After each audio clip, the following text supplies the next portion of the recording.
yang kaitannya dengan cap tangan itu adalah kaitannya dengan religi itu adalah menolak bala. Jadi umumnya gambar-gambar cap tangan itu ditempatkan di depan gua. Di depan gua atau di tempat-tempat, biasanya gua itu bukan hanya satu mulut gua gitu ya. Kadang di dalamnya ada ruang-ruang lagi kan. Nah, itu diletakkan di situ juga. Setiap pintu masuk. Pintu masuknya itu untuk menolak bala atau dia untuk memberikan suatu pernyataan kekuatan lebih. Kalau dalam arkeologi namanya sympathetic magic namanya. Ada unsur magicnya di situ. Nah itu ya, sympathetic magic itu maksudnya gini. Jadi sebuah pengharapan oleh masyarakat masa lalu di dalam pikiran keyakinan mereka dulu adalah dia menggambarkan itu supaya nanti akan memperoleh seperti yang digambarkan itu.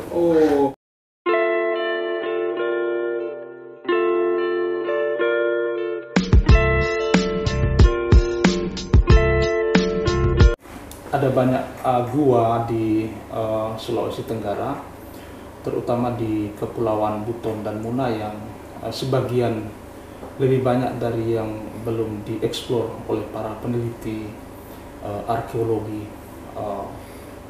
Kesempatan ini saya menemui salah seorang pakar arkeologi, Profesor Dr. Cecep Eka Permana, guru besar arkeologi di Universitas Indonesia. Baik, selamat pagi Prof. Selamat pagi. Ya, terima kasih telah bersedia menerima saya di ruang kerjanya Pak Prof ini di kampus UI Depok.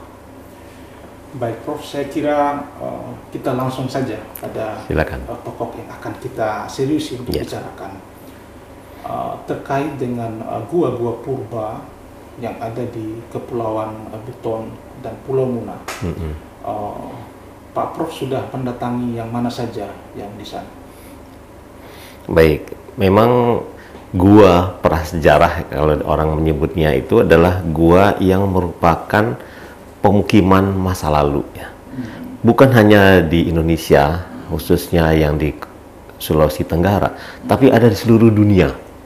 Di benua Eropa, benua Afrika, benua Asia, lalu di Australia, itu semuanya ada gua-gua yang dihuni oleh manusia masa lalu itu.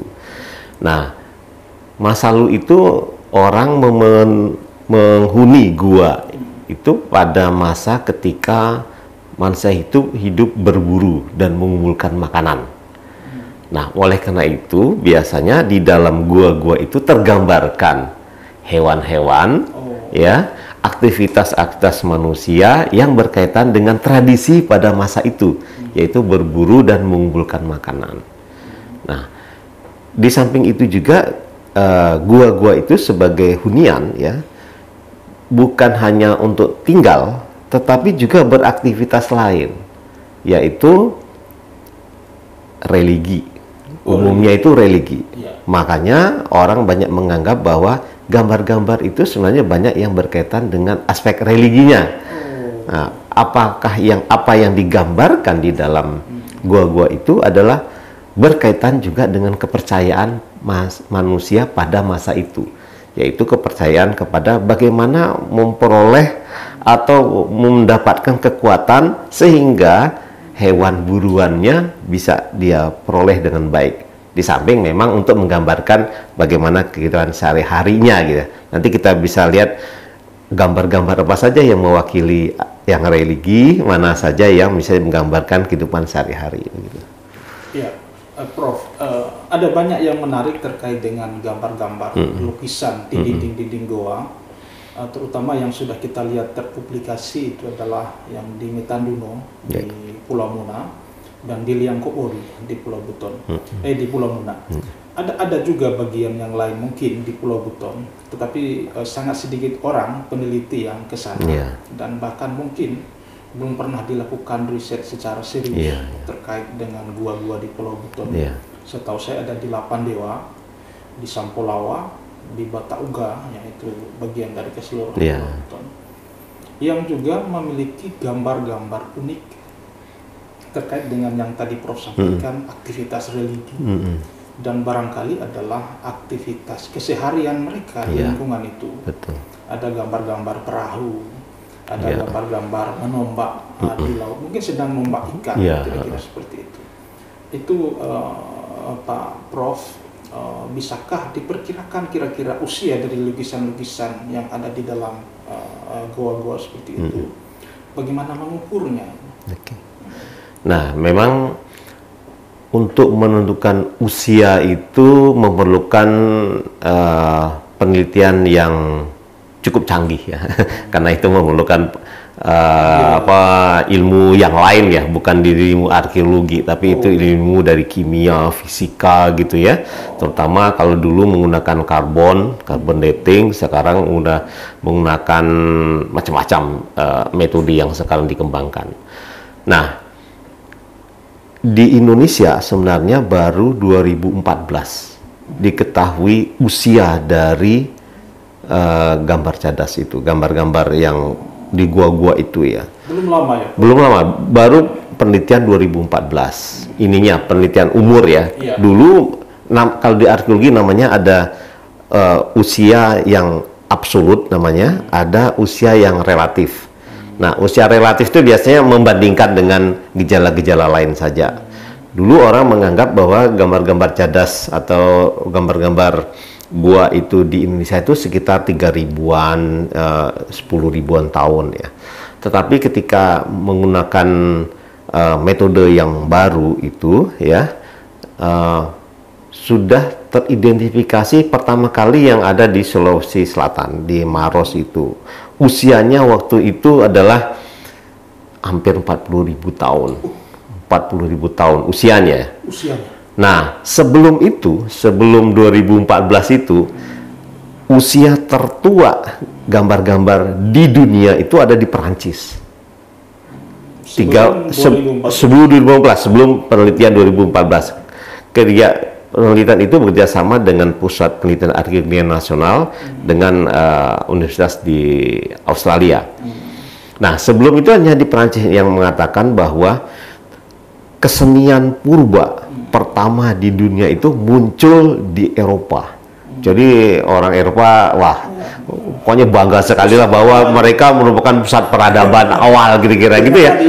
Nah, begitu 2012 lebih tua yang ada di Sulawesi Selatan itu, di daerah Leang-Leang itu. Dan itu lebih tua sekitar 300 tahun ya. Jadi di sana 39.600 gitu, kita 39.900. Jadi itu.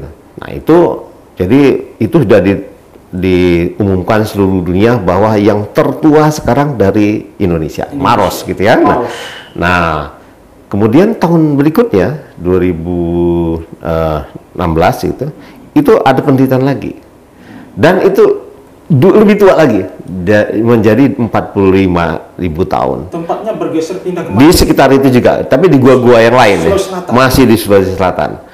Dan sampai yang terakhir itu hampir 50.000 tahun. Artinya peradaban seni ini, kalau kita anggap itu sebagai sebuah karya seni purba gitu ya, itu udah jauh melampaui di Eropa. Jadi sebenarnya kita cukup berbangga ya bahwa di Indonesia, Sulawesi terutama, itu adalah lahirnya peradaban gambar ini tuh yang tertua di dunia. Bahkan sekarang di Tenggarai ya akan ada lebih tua lagi dari itu. Akan ada lebih. Sekarang masih dalam penelitian. Di wilayah Sulawesi Selatan, di Kalimantan Timur, termasuk di Sulawesi Tenggara. Kemungkinan akan ada ditemukan yang lebih tua lagi dari itu. Nah, ini yang kita tunggu saja. Kita mudah-mudahan di tahun ini atau paling lambat tahun depan lah kita dapat informasi, bisa di hasil risetnya itu.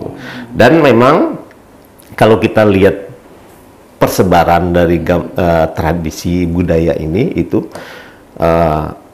mulai dari Kalimantan, Sulawesi Selatan, lalu Sulawesi Tenggara, lalu terus ke Maluku, Papua, itu memang jalurnya yang sangat padat sekali.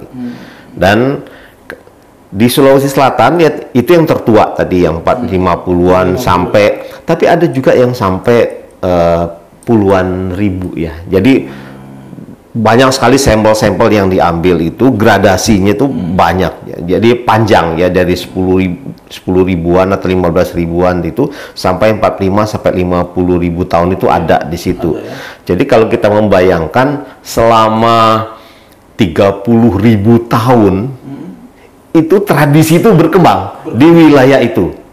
Jadi kalau kita lihat pertanggalan tadi ya, kronologinya yang paling muda yang sudah diketahui sekitar 19 ribu tahun yang lalu sampai yang 45 ribu tahun lalu aja, itu kan sudah 30 ribu tahun. Betul. Artinya orang hidup pada kegiatan di gua dengan macam-macam itu selama 30 ribu tahun. Jadi panjang sekali masa itu. Jadi periode orang tinggal di gua dengan aktivitasnya berburu, mengumpulkan makanan, tinggal di gua-gua itu panjang sekali. Dan itu luas. Di Sulawesi Selatan, lalu di Sulawesi Tenggara, sekarang teman-teman sudah mulai bergerak ke Sulawesi Tenggara karena banyak sekali juga ditemukan ya. Dulu ya di Sulawesi Tenggara itu pertama kita menemukan kan ada di Muna ya. Muna itu ditemukan tahun 1977. Udah lama itu. Kalau Sulawesi Selatan penemuan pertama itu 1950. 1950 di Sulawesi Selatan 1950. Di Sulawesi Tenggara pertama di Muna itu 1977. Tapi yang pertama kali ya justru ditemukan di Papua itu 1937. Di awal dari Papua dulu, setelah itu di tengahnya Sulawesi Tengah. Dan rentang waktu itu macam-macam tradisinya ya. Jadi mulai yang tua sampai yang sekarang muda itu. Dan itu juga bergantung pada migrasi manusia. Migrasi manusia yang terjadi di wilayah Nusantara inilah kira-kira ya. Kalau kita lihat yang termuda kita mulai yang termuda dulu, itu gambar cadas termuda itu adalah pengaruh-pengaruh dari penutur Austronesia. Nah, Austronesia ini bergerak dari Taiwan di Yunani itu terus ke selatan melalui Filipina terus. Nah, ini menarik kalau kita lihat migrasinya nih. Kalau dari yang muda tadi nih, itu dari Taiwan, Filipina, dan itu ada kelihatannya ada yang menyebar. Menyebar itu ada yang langsung selatan menuju ke Sulawesi. Ada yang ke arah timur, yang ke arah timur tuh ke Maluku, Papua gitu kan. Nah ini dicirikan dengan pertama yang Austronesia itu adalah perahu-perahu, gambar-gambar perahu, karena mereka bermigrasi itu menggunakan perahu. Lalu juga ada tradisi yang berkaitan dengan gerabah, pembuatan tanah Austronesia. Terutama dengan ada slip merah namanya. Ada juga yang pertanian. Nah, jadi pada itu periode sekitar 5.000-an. 5.000 sampai 3.000 tahun. Dan warnanya itu lebih banyak pada warna hitam, putih. Ya, jadi kalau kita lihat gambar-gambar yang warna hitam gitu, nah itu periode-periode ini nih. Masa Austronesia nih gitu ya. Dan tempatnya memang di pulau-pulau terpencil nih biasanya. Karena itu dan tempat-tempatnya tinggi, sulit dinyampai. Karena itu ya berkaitan tadi dengan yang seperti saya katakan di awal, ini ada kaitannya dengan aspek religinya. Karena sesuatu orang sama juga seperti kita sekarang, kalau kita mau tempat hunian, kita kan punya rumah ya. Oh, ini tanda, ini rumah saya, ini wilayah saya. Jadi ditandai dengan tanda-tanda itu. Nah, itu macam-macam yang diberikan tanda. Apakah itu dengan garis, gambar-gambar garis gitu ya. Pokoknya ini untuk menandai. Nah, kalau yang lebih tua menandai tempat daerah itu dengan cap tangan. Cap tangan. Itu ada banyak di mana? Banyak sekali. Di mana seluruh dunia ada, Pak. Jadi Yang cap tangan itu tanda ketuaan dari tua itu lukisan atau gambar tertua di dunia itu adalah cap tangan. Makanya yang kemarin yang dihitung kemarin yang 40 sampai 45 ribu tahun itu dari cap tangan terutama. cap tangan. Nah, cap tangan itu adalah gambar yang paling mudah dibuat kan? Dibanding kalau dia membuat gambar coret-coret gitu ya. Tapi kalau dia cap tangan itu lebih mudah. Ini berlaku di seluruh dunia, terdapat di seluruh benua seluruh dunia itu dengan cara yang sama. Nggak tahu kita apakah mereka dulu berkomunikasi, sudah bertemu, tapi di seluruhnya pembuatannya sama. Ada cap tangan. Cap tangan. Jadi cap tangan itu ada dua yang teknik buatnya. Ada yang namanya yang disebut dengan negatif hand stencil. Ada negatif positif hand stencil. Nah, yang positif hand stencil namanya positif gambar tangan itu. Dia dikasih warna di telapak tangan, lalu ditempelkan ke dinding. Ke dinding gua. Jadi ada cap tangan gitu kan.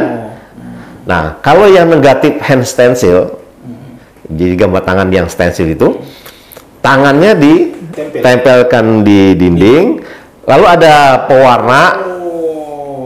Apakah itu dia di mulut itu lalu disemburkan begitu? Atau ada dengan alat. Jadi dia ada rekonstruksi beberapa temuan itu. Sebagai ahli, Prof, itu bisa ditahu bahwa ini cap tangan yang disemprot pakai mulut atau ditempel. Bisa, itu bisa membedakan. Jadi sama juga misalnya kita lihat misalnya kita lumurkan kayaknya kita tempelkan gitu ya. Kan beda. Sementara kalau yang disembur itu, jadi kalau yang tadi yang positif tempel, jadi kita tempelkan di ini, kita nampak cap kan jempol, jero gitu kan ya. Nah, yang warnanya itu nempel sesuai dengan yang nempel di tangan ini kan. Nah, tetapi kalau yang semprot tadi, justru yang diwarnai bukan di tangannya, di luar tangan ini. Luar tangannya. Ini. Kan kita semprot gitu kan. Nah, jadi yang diwarnai itu, sehingga waktu diangkat tangannya tinggal putihnya kan. Ya, yang di luarnya yang tercap tangan. Itu yang membedakannya. Itu yang tua, yang nyemprot itu ataukah? Lebih tua, itu yang semprot itu, Pak. Semprot itu yang lebih tua. Nah, itu yang sampai 40 sampai 50 ribu tahun yang lalu itu. Nah, bahannya itu adalah oker, namanya oker. Oker itu batuan. Di setiap gua-gua biasanya ada batuan yang namanya oker itu dihancurkan, dilumat, tumbuk halus, lalu dicampur. Nah, ini pencampurnya ini yang kita masih dalam penelitian yang saya juga termasuk yang masih meneliti. Ada yang mengatakan itu campurnya organik, tapi ada juga yang anorganik. Nah, yang organiknya ini yang masih susah dicari. Saya konsultasi dengan teman-teman yang bagian biologi apa itu, memang agak sulit menentukan yang bahan organiknya ini karena usia yang sangat lama ini kadang-kadang sudah tidak teridentifikasi lagi. Betul. Tapi kalau dari organiknya itu udah bisa dihitung. Ini dari oker tadi ya, oker itu ini kalau kita di lab itu ada Fe, Mg, segala macam itu ada unsur batuan-batuan itu ya. Itu bisa diketahui batunya jenisnya. Jenisnya sudah kita bisa diketahui oker tadi itu. Jadi itu tergantung. Jadi frekuensinya komposisinya itu kalau banyak Fe-nya bisa warnanya nggak kehitaman sedikit merah. Kalau ada Mn-nya jadi agak merah kuning segala macam. Itu sebenarnya merah kuning segala macam itu tergantung dari bahannya sih sebenarnya bahannya itu. Dan mungkin menunjukkan juga ketuaan. Enggak juga ketuaan. Kalau penelitiannya Roder yang di di Papua itu dia membedakan antara merah, hitam dan putih. Nah, merah ini yang tertua. Merah yang tertua, lalu ada hitam dan putih. Nah, yang hitam dan putih ini yang lebih banyak yang tadi yang tradisi Austronesia itu. Makanya kita biasanya menyebutkan secara umum ya, karena kita tidak tahu masalahnya konteks temuan yang 40.000 ton orangnya siapa gitu loh. Karena belum pernah ditemukan satu konteks antara gambar dengan manusia yang ada di dalamnya gitu lah. Nah, tapi kalau yang di Austronesia udah tahu konteksnya gitu. Nah, sehingga menyebutnya oke, sekarang kita sebutkan sementara dulu lah. Nanti penelitian berikutnya kan bisa nanti ada gitu ya menyebutkan. Jadi ada pra-Austronesia. pra-Austronesia dengan Austronesia ini. Austronesia bukan pasca Austronesia aja. Nah, yang tua ini kita sebut sementara ini pra-Austronesia itu yang 4 pasca Austronesia. Austro dan pasca. Pascanya belum kita lihat ini, belum. Tapi yang semasa Austronesia itu yang 5.000 sampai 3.000 tadi yang hitam putih. Di Sumatera itu lebih banyak dominan hitam dan putih. Sumatera. Kita lihat dulu.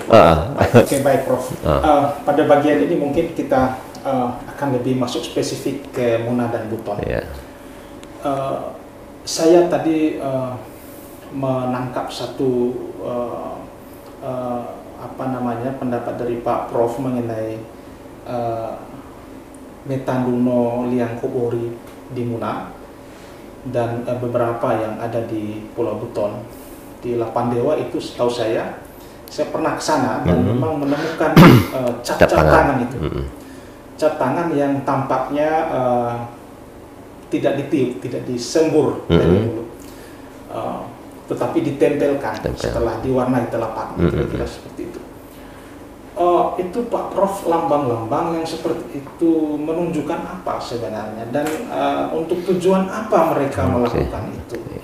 Apakah manusia purba yang selama ini dalam gambaran kita mereka terbelakang dalam hal mungkin kebudayaan, terbelakang dalam hal peradaban, tetapi justru mereka bisa melukis apa-apa yang mereka amati di luar tinggalan mereka di dalam goa dan membawanya dalam lukisan yang kelihatannya begitu sangat realis. Mereka menggambar aktivitas berburu dengan begitu sangat detail, menggambar bentuk binatang dan mungkin aktivitas upacara religi mereka. Berarti manusia purba ini sudah beradab mereka, Prof. Iya, saya justru tidak setuju kalau disebut keterbelakang. Terbelakang. Justru mereka maju. Mereka maju. Bayangkan sekarang orang yang seperti nggak ada yang bisa membuatnya seperti sekarang ya. Kalau kita masuk ke gua-gua itu sekarang apa yang dilakukan? Coret-coret aja. Ya kan? Betul. Nggak bisa orang membuat kembali gambar tangan itu seperti apa dulu membuatnya. Membuat kita jangan bayangkan sekarang ya. Orang dulu yang ketika mungkin melihat sesuatu aja sekali-sekali ya. Tapi dia bisa menggambarkan detail, membedakan yang namanya babi, yang membedakan yang namanya anoa, membedakan yang namanya rusa, itu bisa.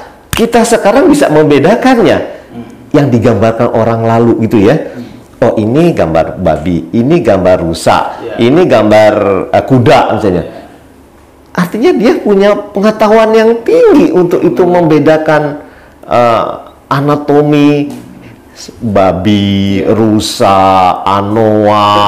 Dan yang paling penting, Prof, membawa yang mereka lihat dalam visual pandangan ke dalam sebuah lukisan di dinding goa, itu saya kira menunjukkan bahwa memang mereka tidak tertinggal dalam peradaban. Iya, dan itu juga menunjukkan bahwa gambar-gambar itu dibuat, yang saya tahu ya, mereka membuat bukan sekedar iseng. Nggak ada yang namanya, karena saya punya mahasiswa dulu buat skripsi mencoba membuat kembali gambar cap tangan itu saja. Itu begitu dia semprot blobor. Jadi saya kira tolong lakukan terus-menerus, saya kira. Sampai kamu bisa menciptakan gambar seperti yang ada di gua prasejarah itu. Rupanya ini pengalaman dia, ketika bereksperimen ya, membuat cap tangan. Dia bilang Pertama kadang-kadang dia waktu pertama kali dia gitu aja.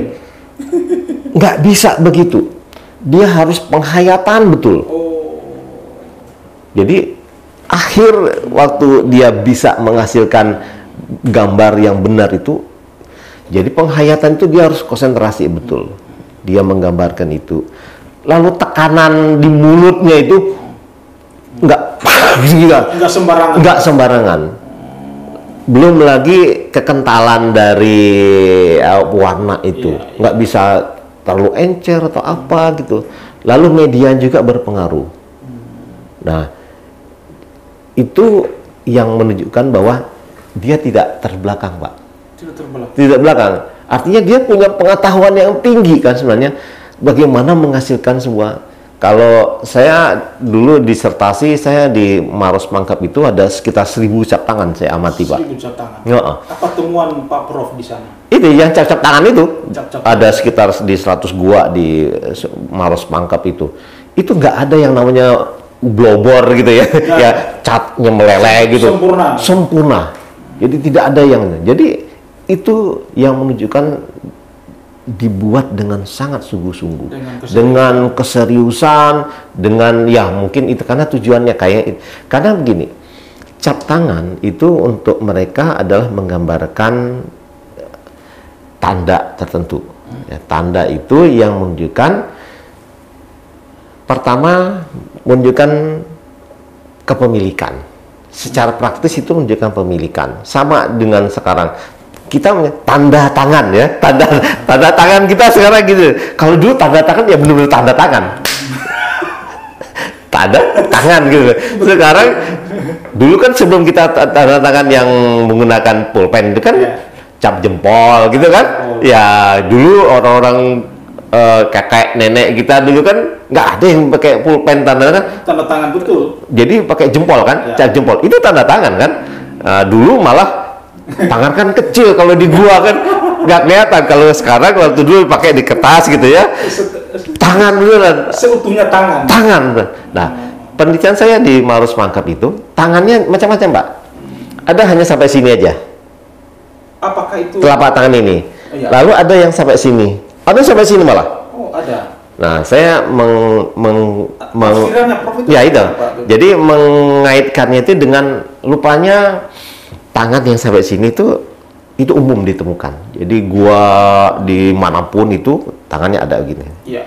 Lalu yang sampai tangan sampai lengan ini disemprot sampai sini, gitu. Jadi gitu. Itu umumnya tidak ditemukan di tempat yang biasa. Berarti orangnya juga bukan orang biasa. Bukan orang biasa. Jadi dia ditemukan di tempat-tempat yang tinggi. Jadi ada korelasi antara tempat gua-gua itu dengan ketinggian. Karena menurut konsep yang purba itu bahwa tempat yang makin tinggi itu makin suci. Dan itu religi-religi yang kuat itu dilakukan di tempat yang tinggi itu. Nah, itu yang. Dan satu lagi yang kaitannya dengan cap tangan itu adalah kaitannya dengan religi itu adalah menolak bala. Jadi umumnya gambar-gambar cap tangan itu ditempatkan di depan gua.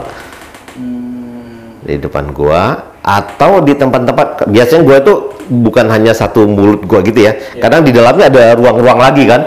Nah, itu diletakkan di situ juga. Setiap pintu masuk. Pintu masuknya itu untuk menolak bala atau dia untuk memberikan suatu pernyataan kekuatan lebih.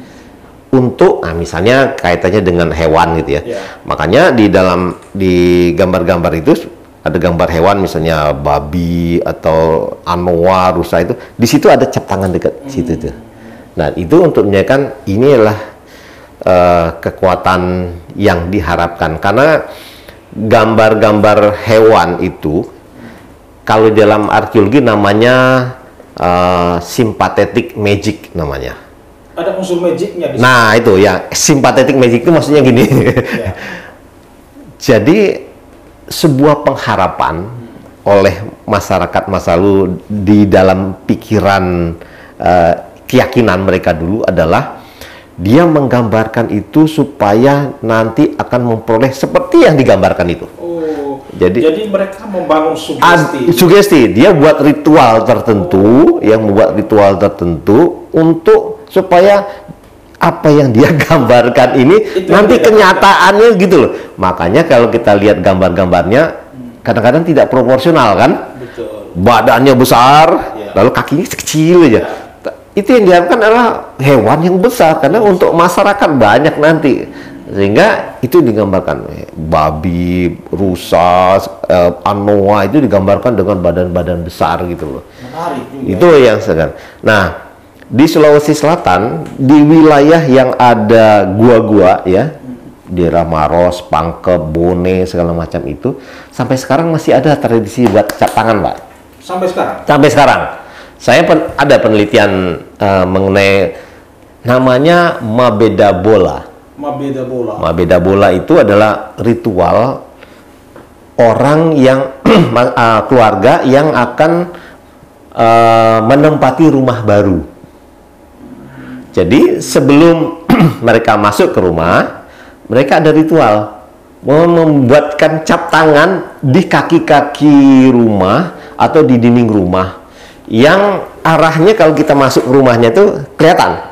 Jadi ke arah depan gitu ya. Di tiang-tiang rumahnya bukan tiang di baliknya, tapi yang tiang di sininya dikasih, lalu di dindingnya. Itu tujuannya juga untuk menolak bala. Sampai sekarang masih ada tradisi itu di Sulawesi Selatan. Sama bahkan juga membuat perahu. Ada cap tangan juga yang menunjukkan ini untuk menolak bala supaya perahu itu berjalan dengan selamat. Kalau rumah tadi, jadi kalau kita analogikan gua dengan rumah kan sama, tempat hunian ya, tempat kita tinggal gitu. Sehingga orang yang tinggal di dalam gua, tinggal di dalam rumah itu selamat, tenang gitu, dengan tanda-tanda ini gitu loh. Selain tadi ini rumah saya, ini tanda saya gitu ya. Nah, itu yang cap tangan. Nah, kalau yang binatang tadi itu yang memang pengharapan, yang sympathetic magic. Jadi ritual untuk mengharapkan sebuah itu. Jadi dia makanya digambar itu kalau dia ingin melakukan apa namanya perburuan, dia ritual dulu situ gitu, minta kekuatan kepada yang kuasa dulunya gitu kan, supaya mereka diberikan kekuatan, keselamatan dan keberhasilan. Setelah itu mereka berburu gitu. Nanti begitu gambarannya seperti itu. Nah, di samping itu juga ada, selain tadi ya menggambarkan tangan, lalu hewan, ada juga gambar-gambar yang lain. Misalnya perahu ya. Nah, perahu di Sulawesi Tenggara, Muna, bahkan yang di Buton juga ada gambar perahu itu. Itu menggambarkan ada dua. Satu yang menggambarkan realitas sehari-hari untuk transportasi, tapi ada juga untuk ritual. Ada ritual? Ada, karena perahu itu ada yang disebut dengan perahu arwah.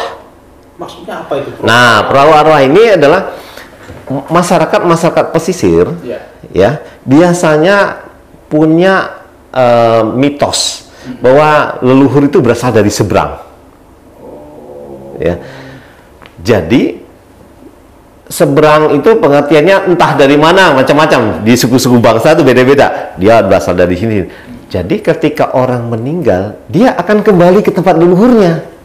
Wah, ini menarik, Prof. Nah, sehingga ada juga yang benar-benar, jadi kalau orang sudah meninggal, dimasukkan ke dalam perahu, dilarungkan.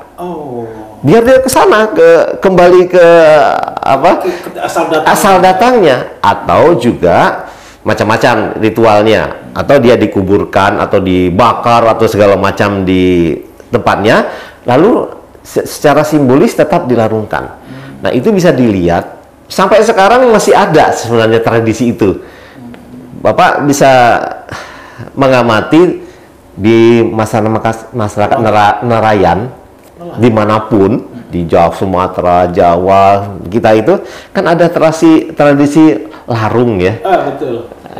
Apa nyadran, apa namanya segala macam itu setiap tahun kan sebagai ungkapan rasa syukur, berterima kasih, atau misalnya perikanannya atau usahanya berhasil segala macam dengan mengelarungkan itu dengan perahu-perahu macam-macam kan. Betul. Ada yang miniatur perahu dibuat atau perahu besar tapi dia bawa dengan kepala apa? Isinya macam-macam. Macam-macam makanan segala macam. Tapi lihat perahunya seperti apa? Itu diberi hiasan macam-macam kan? Betul. Waktu upacara itu kan? Beda kan dengan waktu dia nelayan kan? Nggak ada yang namanya umbul-umbul segala macam. Ada tanda di situ. Gitu. Nah, di gambar gua juga ada yang begitu. Coba perhatikan Pak. Ada di gambar gua ada yang gambar begini lengkung aja begitu kan?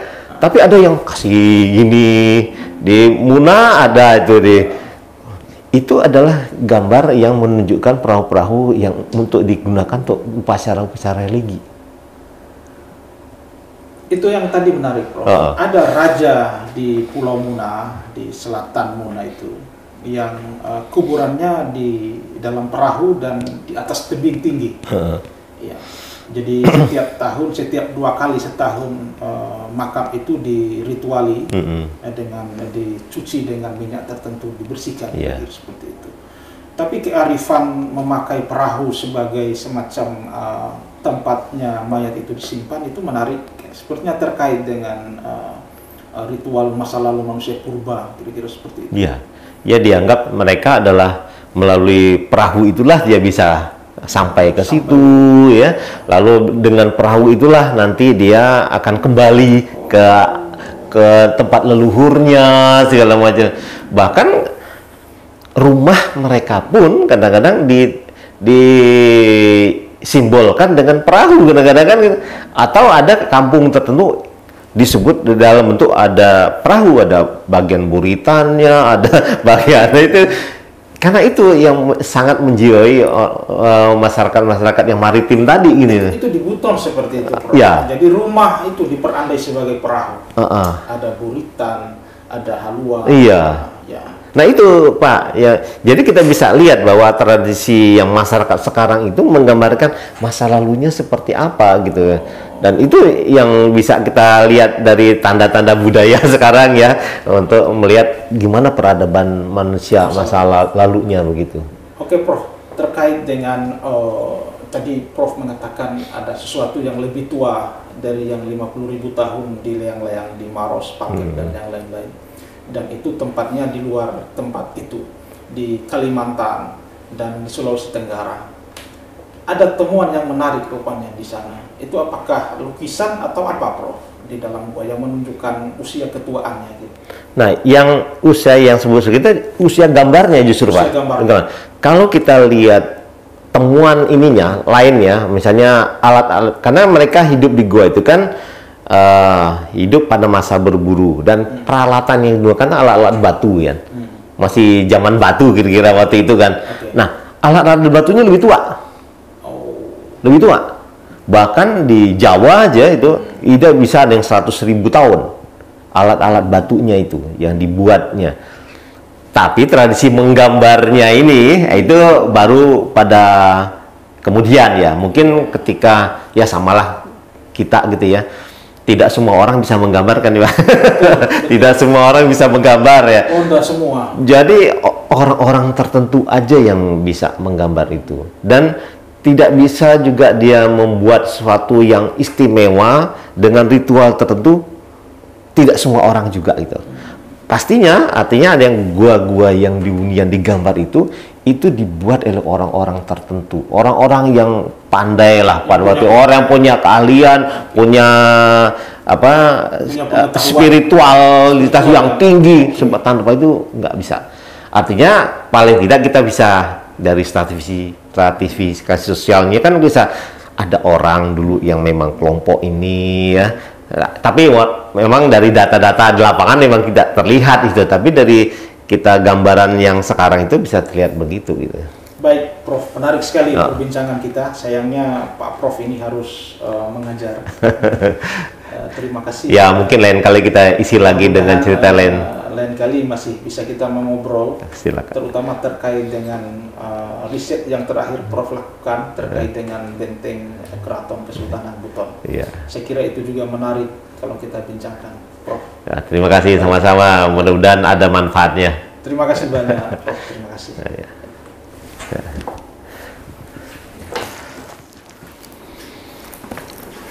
Nah, ini yang saya katakan tadi, ini penelitian saya Iya. lanjutan dari gambar-gambar cadas itu, Oke. yang saya menelitinya yang di rumah-rumah nih, ada cap-cap tangan yang ada di rumah-rumah ini. Ini di Sulawesi Selatan, Prof. Ini Sulawesi Selatan. Wah. Nah, kalau yang ini ada di Sulawesi Selatan, ada Sulawesi Tenggara, sampai Papua. Saya nulis ini yang kaitannya dengan kemaritiman ya, Oke. masuk situ. Oh, menarik semua ini, Prof. Nah, kalau ini iseng sih. Siap. Iseng tiap hari. Saya tiap hari itu nulis di Facebook mengenai kata-kata. Setiap hari. Hari ini jumlah katanya 784. Itu kata-kata apa, Prof? Macam-macam. Ditulis saja. Jadi istilah macam-macam, pokoknya terutama arkeologi, sejarah, kebudayaan lah kira-kira. Misalnya saya tiap hari itu menulis misalnya Muna misalnya. Ya. Muna itu apa? Saya paling jelas. Yang pendek-pendek aja ceritanya. Ya, jadi saya menerima hadiah ini dari Prof. Cecep mengenai buku-buku hasil riset beliau. Saya kira sangat menarik dan ini akan menjadi bahan yang tentu harus saya pelajari, Prof. Oh, silakan. Karena penjelasan detail mengenai cap tangan yang tadi sudah kita bahas, ini ada banyak saya temukan di tempat saya di Pulau Buton dan di Pulau Muna. Iya. Di Gua Metanduno, di Liang Kobori. Iya. Ada satu gua di Lapandewa, Prof. Kemudian di Sampolawa dan di Batauga. Kebetulan saya sudah memasuki tempat-tempat itu dan menemukan lukisan-lukisan yang tadi kita bincangkan. Saya kira mudah-mudahan nanti Pak Prof ada kesempatan untuk riset di sana. Oh, insya Allah. Di Pulau Buton, Pulau Muna, karena menurut bocoran saya punya jejaring pertemanan dengan orang-orang arkeolog bahwa di salah satu gua di Pulau Muna itu menunjukkan sebuah hasil dari yang tadi Pak Prof sampaikan sebagai yang melebihi ketuaannya dibanding temuan terakhir di Maros, di Leang-Leang dan di Pangkep Sulawesi Selatan. Saya kira itu akan sangat menarik. Kita menunggu nanti rilis dari para peneliti gitu. yang sudah meneliti itu. Iya. Kita menunggu bagaimana nanti mereka merilisnya di jurnal internasional. Mudah-mudahan tidak dalam waktu yang lama. Ya, betul.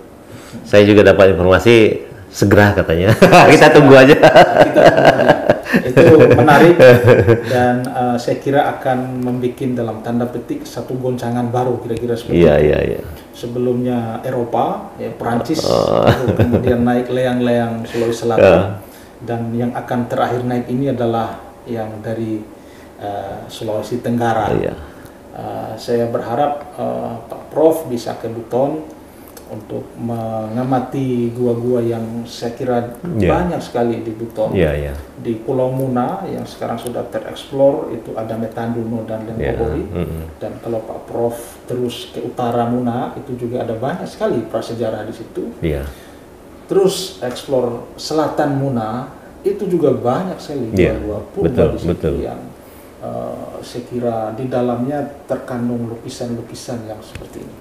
Ini penting untuk ditelusuri karena terkait dengan leluhur bagaimana orang-orang manusia-manusia zaman dulu yang dalam bayangan kita mereka tertinggal dalam adab, ternyata justru kalau kita lihat karya mereka ini luar biasa. Mereka orang-orang yang tercerahkan sepertinya. Betul. Tingkat spiritual mereka sangat tinggi.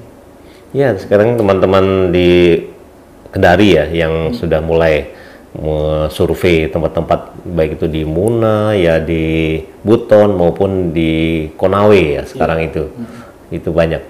Mudah-mudahan lah dalam perkembangan arkeologi di Sulawesi Tenggara itu bisa mengungkapkan banyak hal yang seperti ini. Baik, saya terima ini Prof. Terima kasih banyak. Saya pelajari ini yang luar biasa. Mohon maaf sudah mengganggu. Oh, nggak apa-apa ya.